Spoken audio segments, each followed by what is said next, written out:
Everyone, कैसे हैं आप सब। तो जी आज है 20 जुलाई यानी कि मंडे, और ये जो रूटीन व्लॉग मैं आपके साथ शेयर कर रही हूँ ये है 19 जुलाई संडे का। सुबह के 5 बजे हैं और जिस दिन से हम लोग यहाँ पे शिफ्ट हुए हैं ऑटोमेटिकली मेरी 4 सवा 4 बजे आँख खुल जाती है। और जो बहनें पहले से मेरे साथ जुड़ी हुई हैं वो जानती हैं कि मुझे अर्ली मॉर्निंग उठने की आदत है। बचपन से ही हम लोगों को जो है अर्ली मॉर्निंग उठने की आदत है। उसके बाद जो है बच्चे स्कूल जाते थे। बच्चों को 7:15 बजे तक मुझे लंच ब्रेकफास्ट रेडी करके स्कूल ड्रॉप करने जाना होता था। फिर हस्बैंड का आके मुझे लंच ब्रेकफास्ट बनाना होता था। इस रीज़न से जो है मैं अर्ली मॉर्निंग उठती थी। अब अर्ली मॉर्निंग उठने के बाद जो है काम जल्दी हो जाते हैं। आप 4 सवा 4 बजे उठ जाते हो तो 8 बजे तक आप टोटली फ्री हो जाते हो अपने घर के सारे कामों से। उसके बाद आप खुद के लिए टाइम निकाल सकते हो, खुद को टाइम दे सकते हो। अगर मेरी तरह आप लोगों को भी पूजा पाठ में टाइम लगता है तो आप वो टाइम भी मैनेज कर सकते हो बाकी सारे घर के कामों के साथ। सुबह की एक सही शुरुआत आपका पूरा दिन बदल सकती है। और यही जो है चीज़ मैं स्टार्टिंग से फॉलो करते हुए आती हूँ। आप लोगों के बहुत सारे कमेंट्स आते हैं कि आप इतना काम करते हो लेकिन फिर भी आप इतना ज़्यादा एनर्जेटिक और फ्रेश कैसे रहते हो। तो मेरे इतना ज़्यादा एनर्जेटिक और फ्रेश रहने का राज यही है कि सुबह जो है मैं अर्ली मॉर्निंग उठती हूँ और सुबह उठने के बाद मैं अपने दिन की एक बिल्कुल सही और परफेक्ट शुरुआत करती हूँ। दूसरा जो आप लोग बहुत ज़्यादा मुझे पूछते हो कि भाई 46 की एज में भी तू इतना स्लिम ट्रिम कैसे रहती है, खुद को इतना मेंटेन करके कैसे रखती है। तो जी इसके लिए सबसे ज़्यादा इम्पॉर्टेंट है आपका सोने और उठने का रूटीन। दूसरी जो सबसे इम्पॉर्टेंट चीज़ है वो है आपकी लाइफस्टाइल। तीसरी जो सबसे इम्पॉर्टेंट चीज़ है वो है आपकी डाइट, कि आप डाइट कैसी लेते हो।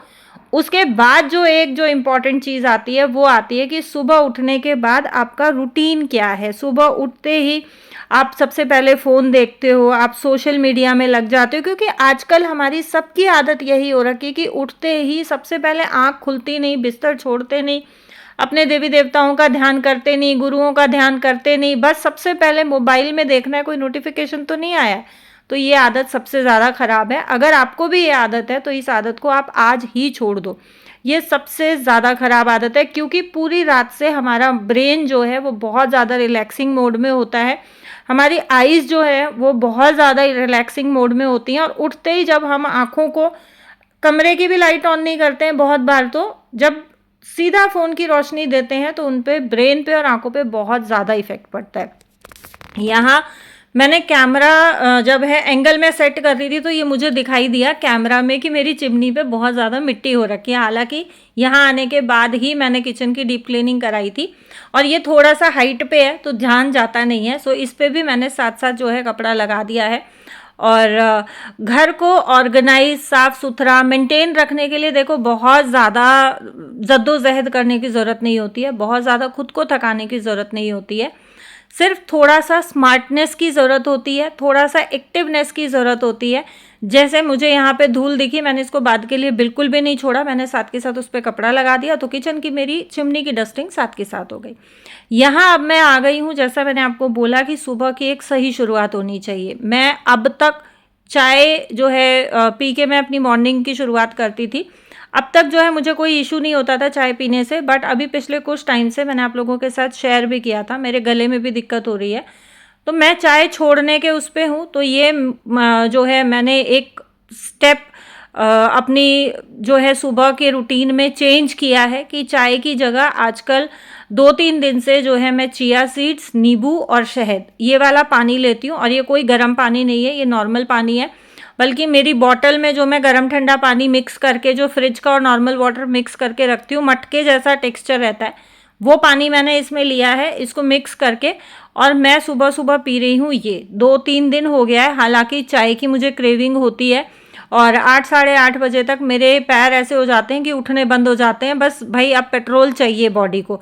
तो चाय डेफिनेटली मैं पी रही हूँ, लेकिन जो मैं खाली पेट चाय पी रही थी वो मैंने छोड़ दिया है, वो मैं पिछले 3-4 दिन से मैं नहीं पी रही हूँ। सुबह ये चिया सीड्स वाला मैं पानी लेती हूँ, उसके बाद आधे पौने घंटे के बाद बादाम गिरी भिगो के रखती हूँ, मैं बादाम गिरी ले लेती हूँ। उसके थोड़ी बहुत देर के बाद कोई भी अगर फ्रूट वगैरह है, जैसे सपोज़ अखरोट रखें, एक आधा मैंने बिना ही भिगोया अखरोट ले लिया, या अगर बेरीज़ वगैरह रखी हैं तो 1-2 बेरीज़ ले ली, जामुन रखा है 2-4 जामुन घूमते फिरते खा लिया। तो ऐसा है कि पेट बिल्कुल खाली नहीं रहता है। उसके बाद 8 साढ़े 8 बजे के आसपास मैं चाय पी रही हूँ। और संडे है, मेरी हेल्पर छुट्टी पे है, वो संडे टू संडे ही छुट्टी करती है जो मैंने हेल्पर यहाँ लगाई है। अपना चिया सीड्स वाला पानी वगैरह पी के, बादाम जो मैंने भिगो के रखे थे वो मैंने छील दिए हैं, क्योंकि लकी भी शेक वगैरह बनाता है तो मैं छील के ही रख देती हूँ कि उसको चाहिए तो वो अपना डायरेक्ट छिले हुए ले ले, क्योंकि बच्चे ना आलस करते हैं, नहीं छिला हुआ रखो तो बिना छिले ही शेक में डाल लेता है, वो छीलने की जहमत नहीं उठाता है। यहाँ लग गई थी मैं अपना जो है झाड़ू वगैरह लगाने के लिए। अच्छा, मॉपिंग नहीं करूँगी, सिर्फ मैं झाड़ू लगाऊंगी, क्योंकि मेरे घर में ऐसा कोई छोटा बच्चा है नहीं कि बिना पोछा लगाए काम नहीं चलेगा। किचन में और मंदिर में 2 जगह पे जो है मैं पोछा लगाऊंगी, बाकी पूरे घर में जो है मैं सिर्फ झाड़ू लगाने वाली हूँ, और मंदिर के कमरे में झाड़ू लगाने से पहले ही मैं पोछा लगा चुकी हूँ। हेल्पर को जो है हफ्ते में 1 छुट्टी करनी भी चाहिए, मुझे ऐसा लगता है, क्योंकि वो एक दिन आपको मिल जाता है अपने घर को अपने हाथों से क्लीन करने का, अपने हाथों से सामान हटा हटा के जो है झाड़ू वगैरह लगाने का। सबसे बड़ी चीज़ होती है कि आपको पता चल जाता है कि आपकी हेल्पर किस तरीके का काम कर रही है, कौन सा कोना छोड़ रही है और कौन से कोने में झाड़ू पोछा कर रही है। ये सबसे बड़ी चीज़ होती है अगर आप हफ्ते में 1 बार खुद से झाड़ू पोछा करते हो। यहाँ जो है टाइम हो गया है 7:30 बजे का, मेरा दूध आ गया है। जैसे ही दूध आता है मैं इसको तुरंत से उबलना रख देती हूँ। जो पहले दिन ट्रायल वाला आया था वो मैंने कच्चा रखा था, वो ख़राब नहीं हुआ था, लेकिन अब जो आ रहा है अगर मैं कच्चा रखती हूँ तो वो शाम तक फट जाता है फ्रिज में रखने के बाद भी। बादाम जो छीले थे वो एयर टाइट कंटेनर में डाल के इनको मैं रख दूँगी फ्रिज में। दूध के साथ साथ यहाँ मैंने सरसों का तेल जो है वो बॉयल होने के लिए रख दिया है। डेली उठते ही सुबह सबसे पहले मैं करती हूँ नाश्ते की और खाने की तैयारी, लेकिन आज मैं बहुत ज़्यादा लेट हो गई हूँ खाने की और नाश्ते वगैरह की तैयारी में। आज मैं अपने बाकी के कामों में लगी रही क्योंकि हेल्पर थी छुट्टी पे, और आज मैं भी फुल ऑन छुट्टी मोड में चल रही हूँ। तेल मैंने उबलने रख दिया, जब तक तेल उबलेगा तेल पकेगा। चिमनी मैंने चलाई नहीं है, पूरे घर में तेल का स्मेल हो जाएगी, तो एक बारी चिमनी ऑन कर देते हैं ताकि जो है इसके ना दरवाजे बहुत भीड़े भीड़े हैं बाकी सब चीज़ें ठीक है लेकिन दरवाजे बहुत भीड़े भीड़े हैं इसके। चिमनी ऑन कर दिया। अब ये है कि तेल की महक जो है फैलेगी नहीं और बाहर की साइड निकल जाएगी। और वीडियो अगर पसंद आए, रेसिपी पसंद आए तो वीडियो को लाइक कर देना, शेयर कर देना, और चैनल सब्सक्राइब नहीं किया तो चैनल भी सब्सक्राइब कर लेना। जो लोग फर्स्ट टाइम चैनल पे विजिट कर रहे हैं, अगर आपको भी मेरी वीडियो में कुछ भी ज़रा सा भी पसंद आता है, कोई टिप, कोई ट्रिक, रेसिपी, कुछ भी, मेरी बातें, कुछ भी, तो आप भी प्लीज़ चैनल को सब्सक्राइब कर लेना। मुझे बहुत मोटिवेशन मिलता है जब आप लोग लाइक करते हो, प्यारे प्यारे कमेंट्स करते हो, सब्सक्राइब करते हो, तो अच्छा लगता है और मन करता है आगे नई नई वीडियोस आप लोगों के लिए लेके आने का। कई बार कई बहनें शेयर करती हैं कि दीदी हम इतना जल्दी नहीं उठ पाते। आप अगर 4, 4:15 बजे नहीं उठ सकते हो कोई दिक्कत नहीं है, आप 5:30 उठ जाओ, 5:45 उठ जाओ, 6 उठ जाओ, लेकिन जिस टाइम पे आप उठ रहे हो उससे आप घंटा 2 घंटा पहले उठना शुरू करो और फिर देखो कि आपका दिन किस तरीके से एक बेहतरीन दिन होता है, एक एनर्जेटिक दिन होता है। आप कैसे एक्टिव रहते हो, आपके घर के काम कैसे फटाफट फटाफट फटाफट निपट जाते हैं, आपको पता ही नहीं चलेगा और आप खुद के लिए भी टाइम निकाल पाओगे। यहाँ जो है घिया को मैंने कद्दूकस करके निचोड़ लिया, बस इतना सा ही पानी रखा है, पानी निकला है, और अगर इसको हम ऐसे ही छोड़ देंगे ये काला पड़ जाएगा। इसलिए इस पानी को ये काला ना पड़े तो मैं फ्रीज़र में रख दूँगी। फ्रीज़र में रखने से घिया का पानी काला नहीं पड़ता है। आप इसको 2 दिन, 3 दिन, 4 दिन, 5 दिन, जितना मर्ज़ी रखना है उतने दिन आप रख सकते हैं, लेकिन इसको मैं सब्ज़ी में यूज़ करूँगी। और यहाँ मैं आ गई हूँ कोफ्तों की तैयारी करने। घिया में मैंने नमक डाला है, थोड़ी सी अजवाइन डाली है, ये साबुत धनिया और साबुत लाल मिर्च को मैंने पीस के एक पाउडर बनाया है, और इसमें डाला है मैंने 2 से 3 चम्मच बेसन। अच्छा, आप कोफ्ते बना रहे हो या आप पकौड़ियाँ बना रहे हो, चाहे आप मिक्स पकौड़ियाँ बना रहे हो, किसी भी तरीके का अगर आप डीप फ्राइंग का पकौड़ा बनाते हो तो इसमें आप जो है बेसन का अमाउंट कम रखें, सब्जियों का अमाउंट ज़्यादा रखें तो पकौड़ियाँ हमारी बहुत सॉफ्ट बनती है। अगर आप बेसन का अमाउंट ज़्यादा रखते हैं तो वो पकौड़ियाँ कड़क कड़क बनती हैं। अगर आपको बेसन ज़्यादा रखना है, वेजिटेबल्स कम रखनी है, तो आप उसमें 1 चुटकी बेकिंग सोडा डाल सकते हैं, जिसको मीठा सोडा भी बोलते हैं। उससे भी पकौड़ियाँ बहुत सॉफ्ट बनती हैं, लेकिन वो आपको पकौड़ियाँ तलने के जस्ट पहले ही मिक्स करना है अपने घोल में, पहले से डाल के नहीं रखना है, नहीं तो उसकी एयर रिलीज़ हो जाएगी और पकौड़ियाँ उस तरीके की नहीं बनेंगी जिस तरीके का टेक्सचर हमें चाहिए होता है। यहाँ बिल्कुल सिम गैस पे मैंने सारे कोफ्तों को निकाल लिया है और सब्ज़ी में मैंने हींग जीरे का छौंक लगाया है। साथ ही मैंने टमाटर में साबुत धनिया, साबुत लाल मिर्च, थोड़े से काजू, थोड़े से मगज लेके एक पेस्ट रेडी कर लिया था, उसको मैंने हींग जीरा भुनने के बाद डाला है। इसको अच्छे से मिक्स करके बेसिक मसालों के साथ हल्दी, नमक और इनको हम अच्छे से पका लेंगे। मेरी जो रेसिपीज़ होती हैं बहुत इजी, बहुत क्विक रेसिपीज़ होती हैं और बनने के बाद स्वाद भी बहुत लाजवाब आता है। तो अगर आप लोगों को रेसिपीज़ पसंद आती हैं तो प्लीज़ चैनल को सब्सक्राइब, वीडियो को लाइक और शेयर ज़रूर कर दिया करो। यहाँ छौंक चढ़ा के मैं आ गई थी डस्टिंग करने के लिए और इसी तरीके से मैं अपना काम करती हूँ। जब मुझे थोड़ा सा टाइम मिलता है मैं एक कोना पकड़ लेती हूँ, उसको साफ़ कर देती हूँ, फिर मुझे थोड़ा सा टाइम मिलता है, कोना पकड़ती हूँ, मैं उसको साफ़ कर देती हूँ। और मोस्टली मेरा ये काम होता है नाश्ता बनाने के टाइम पे या लंच बनाने के टाइम पे, क्योंकि जब छौंक बनता है तो उतनी देर आपको या तो बैठना पड़ता है या खड़े होकर वेट करना पड़ता है। किचन का काम जो रहता है वो मैं साथ के साथ अपना निपटाते हुए चलती हूँ, बर्तन वगैरह मैं साथ के साथ करते हुए चलती हूँ।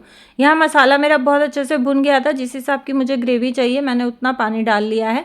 और अब यहाँ पे जो है मैंने कोफ्ते अपनी ग्रेवी में डाल दिए हैं। इसको ढक के और मैं पका लूँगी सिर्फ 2 से 3 मिनट और बहुत बढ़िया, बहुत ज़बरदस्त, बहुत जायके की कोफ्ते की सब्ज़ी बन के रेडी होती है। ये वाली रेसिपी आप एक बारी ज़रूर ट्राई कीजिएगा। और आज जो है मैंने कोफ्ते उसमें घोल के नहीं डाले हैं, अदरवाइज़ मैं थोड़े से कोफ्ते 3-4 उसमें फोड़ के डाल देती हूँ ताकि ग्रेवी थोड़ी थिक हो जाए। लेकिन आज जो है मैंने कम बेसन के पकौड़े बनाए हैं तो वो ऑटोमेटिकली उसमें घुल जाएंगे, इसलिए मैंने सारे साबुत ही डाले हैं। और जब तक मेरी सब्ज़ी में बॉयल आ रहा है, अभी तक पापा बेटा कोई सा भी उठे नहीं है, तो मुझे एज सच कोई जल्दी थी नहीं।